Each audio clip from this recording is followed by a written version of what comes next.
Ngikubingelele mbukele ngiphinde ngamukela kwesimanje sekulethela zonke indaba ifika ngatho ke isikhathi ongaphansi ongaphezulu ke kumlandeli wayo lapha ke iIFP mbukele ke inkatha naye ke lapha ke ungumlandeli ke la wayo ke lapha ke yona ke umkhonto ke wesizwe mbukele ke iMK nansi ke ivideo lapho ke ziphendulana khona lapha ke iphendula yena ke umlandeli weIFP kuphendulwa yena ke lapha ke umlandeli ke wayo ke iMK mbukele ke nansi ke ivideo ke engizothi ngushiye nayo mbukeli siyabonga.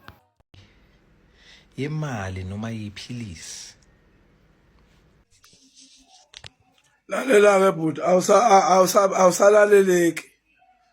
awusalaleleki mfowethu ngifuna ukutshela amanga mina uze ngomqondo la wokuthi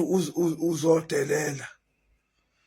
usuthi ke manje abangitheke kuna uzokwazi ukukhuluma nami kodwa usuqale ngokungedelela awusalaleleki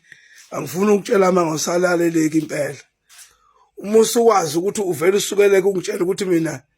hloboni yephilisi engiliphuzayo usuthi mina ngakulalela ngilalela wena lalela ke mina bengikhuluma ngoba ngikhuluma the real fact namanje ngiyakutshela nina sasho sinkatha ukuthi inkululeko ekhona ayikho lenisho nama na business nokuthi ninenkululeko umbuzo uthi iyiphi lenkululeko manje senifuna manje so wena mangabe uzophendula phendula nje kahle uthi inkululeko esifuna ila nala musu ungitshela ngendaba zama drugs ungitshela ngendaba zezimali awukaphenduli mina angifuni futhi ukuphendula ngalendlela ofuna wena ukuphendule ngayo.